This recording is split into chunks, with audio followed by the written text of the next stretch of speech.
भारतीय संयमी सदाचारी पुरुषों का स्वरूप क्या है, ये राम जी संपूर्ण मानव जाति को दिखाना चाहते हैं। भारतीय पतिव्रता नारियों का शील कितना उन्नत है, ये संपूर्ण मानव जाति को भगवती जानकी जी दिखाना चाहती है। अपनी छाती पे हाथ धर के अपने आप से पूछो, ऐसा व्यवहार किसी नारी के साथ होगा, वह अपने पति के चरणों में श्रद्धा करेगी, अपने पति के चरणों में भक्ति रखेगी? लेकिन श्री जानकी जी, जब महर्षि वाल्मीकि ने कहा कि मेरी लाखों वर्ष की तपस्या भस्म हो जाए, यदि मैथिली में किसी प्रकार का कोई दोष हो, पाप हो, अपापा मैथिली यदि मुझे अपनी तपस्या का पुण्य प्राप्त न हो, फिर भी आपकी प्रसन्नता इसमें है, तो मैथिली अपनी शुद्धि को प्रमाणित करेगी। और उस समय भी श्री किशोरी जी ने कहा, यदि मन वाणी क्रिया से रघुनाथ जी के चरणों को छोड़कर मेरी वृत्ति स्वप्न में भी कहीं न गई हो, तो भूदेवी विवरम दातुम अर्हसि, भूदेवी अपनी अंक में मुझे स्थान दे।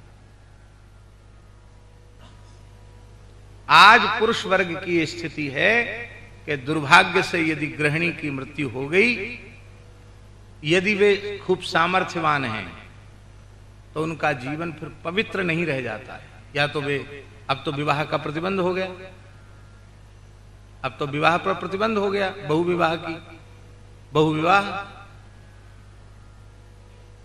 तो प्रायः लोगों का जीवन पवित्र नहीं रह जाता है।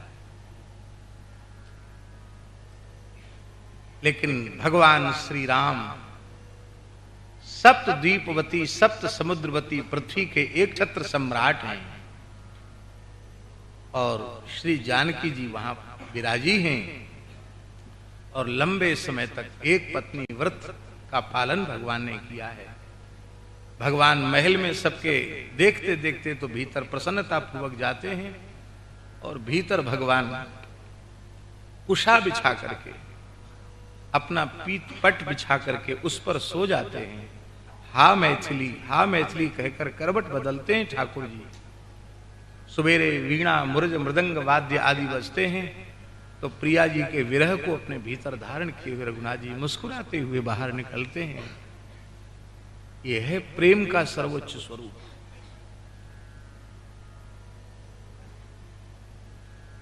तो दाम्पत्य जीवन कोई भोग विलास का साधन नहीं है, वो कितना उच्चतम आदर्श है, ये श्री जानकी जी ने दिखाया, ये श्री रघुनाथ जी ने दिखाया। सामान्य बात है क्या?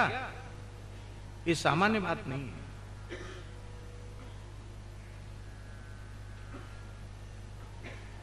इसलिए जीवन में सदाचार, सच्चरित्रता, वो बिना भगवान श्री राम के पवित्र आदर्श चरित्र का अनुसंधान किए बिना, अनुशीलन किए बिना हमारे जीवन में शुचिता, हमारे जीवन में पवित्रता नहीं आ सकती।